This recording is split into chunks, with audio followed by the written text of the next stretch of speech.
বিষয় নিয়ে আলোচনা করছিলাম। আলোচনার জন্য ডেফিনেটলি আমাদের সঙ্গে রয়েছেন অলরেডি ফারুক আহমেদ। আমরা বিভিন্ন সময় বিভিন্ন ধরনের বিষয় দেখেছি যে একটা দল কাজ করে আরেক দল ক্রেডিট নেয়, আবার পরের দল এসে বলে যে না এটা আমরাই করেছি, এরকম নানান ধরনের বিষয়বস্তু আমরা দেখি।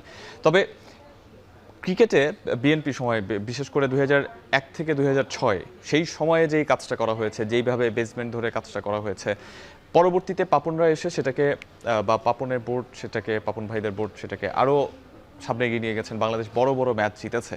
তবে তর্কের খাতিরে যদি আমি বলি যে আসলে ঠিক কোন সময়টায় মূল কাজটা করা হয়েছে বাংলাদেশ ক্রিকেট বোর্ডের জন্য বা বাংলাদেশ ক্রিকেটের জন্য, আসলে আপনি যদি এইভাবে বলেন, আমি মনে করি যে আপনার টেস্ট স্ট্যাটাস পাওয়ার পরে 2000 খুব সম্ভবত 3-এ আমি তো চিফ সিলেক্টর হয়ে আসলাম, 4-এ বোধহয় আমাদের তখনকার ডেভেলপমেন্টের চেয়ারম্যান আরাফাত রহমান কোকো ছিলেন। ওই সময় যে ক্রিকেট অস্ট্রেলিয়ার সাথে যে একটা আমাদের কন্ট্রাক্ট হয়েছিল যে রেসিপ্রোকাল, আমরা যাব ওরা আসবে, আমাদের এইচপি টিম মানে একটা টিম যাবে ওখানে 1-2 মাস থাকবে, ট্রেনিং করবে। So that was the time. আমার মনে হয় বাংলাদেশের যে মডার্ন ক্রিকেট, আমাদের দেশ আপনি দেখে থাকবেন যে আগে আমাদের যে ডোমেস্টিক স্ট্রাকচার আছে এটা কিন্তু খুব স্ট্রং কোনো স্ট্রাকচার ছিল না। একটু পরে আসছি যে এরপরে আরও কতটা খারাপ হয়েছে এটা। তখন কিন্তু যেই কাজটা করেছে ওই আরাফাত রহমান কোক, উনি কিন্তু বোর্ডের প্রেসিডেন্ট ছিলেন, ডেভেলপমেন্টের চেয়ারম্যান ছিলেন। সো উনি কিন্তু ওনার ভিশন ছিল যে আমরা কিভাবে একটা সিস্টেমের মধ্যে যেতে পারি, সেইভাবে আমরা অস্ট্রেলিয়ান যেই কোচিং স্টাফ, ট্রেনার, ফিজিও আসা শুরু হলো আমাদের দেশে। সো আমি প্রবাবলি বলবো যে that was the start, modern cricket আমরা পদার্পণ করলাম। তারপরে আপনার এরপরে তো আসলো যে এই টেনিয়র আপনি জানেন 2008-9-এর পরে, তারপরে মাঝখানে বোধ হয় সাবের হোসেন চৌধুরী তখন ছিলেন, তারপরে আসেন হলে গিয়ে লোটাস কামাল ছিলেন অ্যাজ এ প্রেসিডেন্ট, তারপর পাপন আসলেন। ন্যাশনাল টিম কতটা নর্মাল প্রসেসে আপনি যেই আমি আপনাকে বলছি আন্ডার 1994 আমরা প্লেটে চ্যাম্পিয়ন হয়েছিলাম অস্ট্রেলিয়াকে হারিয়ে, আপনার মনে আছে কিনা যায় না, ইউ আর ভেরি ইয়াং। সেই সময়ে আমাদের ওই টিমে মুশফিক, তামিম, শাহরিয়ার নাফিজ অবশ্য স্কোয়াডের বাইরে ছিল, মুশফিক, তামিম, সাকিব, শাহরিয়ার নাফিজ, আরও অনেকগুলো ইয়াংস্টার খেলেছে। সো ওইটাই কিন্তু আমাদের প্রথম যেই রিয়েল অর্থে যেই ছেলেগুলো পরে ইম্প্যাক্ট প্লেয়ার হয়েছে বাংলাদেশ ক্রিকেটে। সো তার মানে কি ওই সময় যেই জিনিসটা আমরা অস্ট্রেলিয়ার সাথে করেছি ওটা খুব বড় একটা কারণ ছিল আর কি আমাদের টিমটা এই জায়গায় আসার। যেটা বলছিলাম যে ঘরোয়া ক্রিকেট ধ্বংসের জন্য কিন্তু যদি আপনি বলেন যে কে দায়ী, এটা কিন্তু পুরোপুরি বলবো যে তখনকার যেই ভোটের রাজনীতি করতে গিয়ে এই পাপন, নাজমুল হাসান, তার সাথে যে যারা আছেন তারা আপনি জানেন খুবই এক্সাইটিং একটা 3rd ডিভিশন কোয়ালিফায়ার হয় আমাদের হয়তো। ওইটা থেকে কিন্তু ওরা দেখলো যে দুইটা করে টিম যদি আমরা উঠাতে পারি, ওরা করলো 50,000 থেকে 5 লাখ টাকা মানে ফিজ, যে ফিজটা নর্মাল পাড়ার টিমের জন্য দেওয়া কোনোভাবেই সম্ভব না। আপনি জানেন পাড়ার টিমগুলো কিভাবে চলে, বড় ভাই থেকে চাঁদা নেয়, একটা বল নেয়, একটা ব্যাট নেই, এইভাবে খেলতে আসে এবং you see some real talent. ওই রকম করে কিন্তু ওই সময় 10 বছর 12 বছর প্রায় 10 বছরের মতো প্রতি বছর 2টা টিম উঠাতো, তারাই টস করতে ফার্স্ট সেকেন্ডকে 2টা টিম উঠতো। এগুলো কিন্তু সব ভোটের জিনিস, আম্পায়ারিং ম্যানিপুলেশন। আপনার টিমের প্লেয়ারদের আপনি জানেন যে সুজন 2টা ছেলে 90 রান প্রতিবাদ করতে গিয়ে করেছে আপনি। সো তখন আর আপনি মিডিয়াও করতে পারেনি because they were so strong, জিনিসগুলো এমনভাবে হ্যান্ডেল করতো। ওই সময় আমার মনে হয় যে ঘরোয়া ক্রিকেটের যে স্ট্রাকচার এখন যেই আমরা ঢুকছি ওইটার অন্যতম প্রধান কারণ ছিল ওই 10-12টা বছর। সেটা আমি ক্রিকেট হিসাবে আমি খুবই দুঃখিত যে আমার কথা হলো কি আপনি ভোটের রাজনীতি করবেন, আপনি বোর্ডে থাকবেন, কিন্তু এটা না করে ক্রিকেটকে ধ্বংস না করে করা যেত, কিন্তু এটা করিনি আমরা, ওটা ওনারা করেনি আর কি। সো এই দিক থেকে তাদের সবচেয়ে খারাপ দিক হলো ওইটা। আর ওই দিকে কোনো নজর ছিল না, কোনো রকম 1-2টা ম্যাচ জিতে গেলেই তারা বলতো যে হ্যাঁ ভালো প্যাথই আছে। ক্রিকেট বোর্ডের ইতিহাসে ফারুক আহমেদ আসলে অনেক ভূমিকাতেই বিভিন্ন সময়ে এসেছেন। ক্রিকেটার হিসেবে ছিলেন, নির্বাচক হিসেবে এসেছেন, সভাপতি হিসেবে এসেছেন, এখন সহসভাপতি পদের দায়িত্ব পালন করছেন। এই যে বিভিন্ন সময়ে যে বাংলাদেশ ক্রিকেটের ফেস যেইভাবে উন্নতি করার কথা ছিল, বাংলাদেশকে সেভাবে উন্নতি করতে পেরেছে কিনা? আর গত টার্মে আপনি সভাপতি ছিলেন, এই টার্মে সহসভাপতি, 2টার দায়িত্ব, তারপরে এই 2 দায়িত্বের কথা যখন বলা হয় তখন বিপিএল এর প্রসঙ্গটাও চলে আসে। আসলে সেই বিষয়গুলো সম্পর্কে জানতে চাই যে লাস্ট বিপিএলটাই হলো, সেখানেও কিছু কন্ট্রোভার্সির কথা রয়েছে। আসলে বিপিএলটা কি মেইনটেইন করা এতটাই চ্যালেঞ্জিং? আগে বিপিএল দিয়ে শুরু করি। গত বছরের বিপিএলটা আপনি জানেন যে আমাদের একটা গভর্নিং কাউন্সিল ছিল, এর মধ্যে একজন মেম্বার সেক্রেটারি দেশের বাইরে 22 দিন কাটিয়েছে, আরেকজন মেম্বার ছিলেন উনিও ছিলেন না দেশে, আর যেজন ড্রাফটে কাজ করে চলে গেছে। বিপিএলটা পুরো একাই করতে হয়েছে আমার, বিকজ আমি পরবর্তীতে বুঝতে পেরেছি যখন আমার নো কনফিডেন্স মোশন আনলাম আমার এগেন্স্ট, তখন বুঝতেছিলাম যে ওরা প্রথম থেকে চাচ্ছিল যে আমি কোনোভাবে যদি শেষ হয়ে যাই। সো ওইখানে আমার কিছু বোল্ড ডিসিশন নিতে হয়েছে। আপনি দেখেন গত বছরে বিপিএল যেতে আমি প্রেসিডেন্ট ছিলাম, ওই সব কাজ আমি, অনেকে বলে যে আমি মাঝে মাঝে একনায়কত্ব হয়ে যাই, অনেক কিছু ডিসিশন নিতে হয়।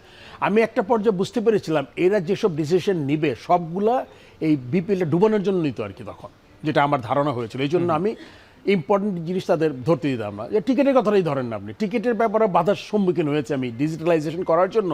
কেন একটা বড় খাত, আপনাকে ছোট্ট একটা হিসাব দিয়ে দিই, 1.5 থেকে 2 কোটি টাকা পার ইয়ার বিক্রি করতো টিকিটের কি বলে এটাকে, রাইটস একটা পার্টিকুলার থার্ড পার্টির কাছে। আমি ডিজিটালাইজেশন করার পরে 12 কোটি 44 লক্ষ টাকা সেল করেছি ওই বছরে। আপনি যদি 2 কোটির জায়গায় আপনি যদি এখান থেকে 6 কোটিও পার ইয়ার ধরেন যে এক্সট্রা সেল, 6 না আসলে হিসাব করলে তো আপনার 2 কোটি আর 12 কোটি 40 মানে 10.5 কোটি, ওটাই বাদ দেন, আপনি 6 কোটি ধরেন।